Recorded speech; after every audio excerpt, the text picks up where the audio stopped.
Би 8 настай байхдаа нэг жижиг тосгонд байдаг байсан. Тэгээд би анх удаа Есүс Христийн талаар, Есүс Христ Бурхны талаар би зүудэлсэн.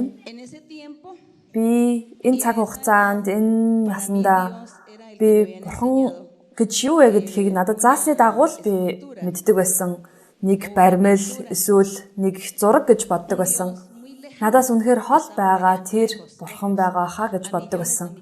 Надаас үнэхээр хол байдаг байхаа энэ Бурхан гэж би боддог байсан. Яг тэр үедээ би Бурхан гэж юм л байдаг байхтаа гэд надад зааж өгснийхэн дагуу би ойлгосон байсан. Энэ цаг үед би юу ч мэддэг байсан. Яг Библийг хэлсний дагуу Бурхан ямар вэ гэдгийг ерөөсөө би мэддэг байсан. Бурхан бол сүнслэг бүр гайхамшигтай том, бүр энэ ертөнцийг бүтээсэн гэдгийг би мэддэг байсан. Би тэгээд юу гэж зүудэлсэн бэ гэхээр Есүс Христийг зүудэлсэн. Энэ талаар би дандаа л ярьдаг те. Тэгээд бас миний Бурхантай хэлсэн туршлага гэсэн номноос би бас бичсэн байдаг. Тэгээд ертөнцийн төгсгөл ирсэн байсан миний зүудэнд. Тэгээд би харсан хоёр уулыг харсан. Бүр хүний одоо хүүрээр хүсэн хүмүүсийн тэр одоо биеэр дүүрсэн байхыг харсан. Тэгээд Есүс бол жирийн л хүн шиг харагдчихсан.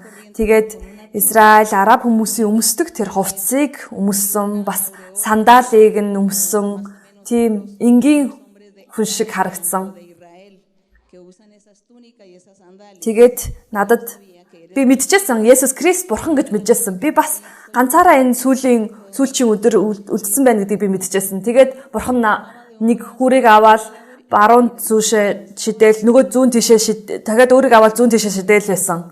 Тэгээд би ингээ харж яснаа Бурхан над руу харснаа.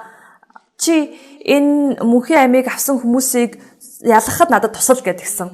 Тэгээд би хэлсэн, Бурхан би танд туслая гэж хэлсэн. Гэхдээ би магадгүй жоохон шаардсан байж магадгүй. Тэгээд Бурхан би танд туслая. Гэхдээ намайг бити хаяач гэж бас хэлсэн. Тэгээд та өөрөөхөө ариун оршиход намайг аваад явна үстэй гэж би бас хэлсэн. Тэгээд надад Бурхан хариулаагүй. Гэхдээ толгоогоороо төгссөн. Тэгээд би ажиллаж эхэлсэн. Тэгээд би тэр хүүрүүдийг аваад бүгдийг ингээд дээшээ тэнгэр рүү ингээд явуулаадсан. Ганцхан ширхээхийч би тэр там руу явуулаагүй. Тэр чинь хоёр сонголт байгаа шүү дээ. Дээшээ тэнгэр рүү эсвэл доошоо одоо тамлуу гэж байгаа шүү дээ. Би нэг юусоо мартаагүй энэ зүүдээ. Тэгээд юусоо мартаагүй зүрхэндээ хадгалсан. Зүрхэндээ хадгалаад тэгээд баяр хөөртэй байсан.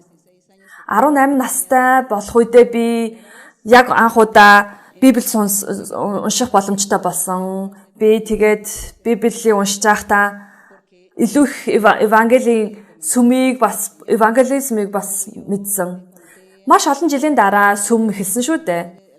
Тэгээд би нэг пастрын ээжэд би энэ зүудийнхаа талаар хэрсэн. Тэгсэн чинь намайг юу гэж хэлсэн бэ гэхээр чи энэ зүудээ үнэхээр хадгалаараа чи үнэхээр сонгогдсон нэгэн байхаа гэж хэлсэн. Одоо би итгэлийн ах дүүнэр минь энэ олон жил өнгөрсний дараа би ингээд харахад энэ сүмд үйлчлэх, Бурханд үйлчлэх боломжийг надад боломжийг олгосонд үнэхээр баярж байна. Би тэгээ яг өчигдөр юм шиг л санаж байна. Тэгээд би та нарыг харахаар ямар их тэр ажлынхаа үр дүн, жимсийг хараад бүр ийм бүгдийг хараад би үнэхээр баярлж байна.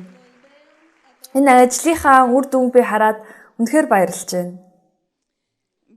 Миний зүрх сэтгэл үнэхээр баяр хөөр бүр дүүрэн байна. Зүрх сэтгэл үнэхээр баярлж байна. Он жилүүд үнэхээр хурдан өнгөрч байна. Тэгээ би Бурханд хэлдэг, Бурхан намайг танд үйлчлэх цаг хугацааг уртасгаач гэж би Бурханд хэлдэг. Би тэгээ та бүхнийг хараад танд итгэлийн ах дүү нартай үнэхээр хэлмээр байна. Бурханд итгэлтэй байгаарай. Тэр энэ замаас бити холдоорой. Зөвхт өндрээд үнэхээр Бурханд итгэлээ өгөөрэй гэж би хэлхийг хүсэж байна.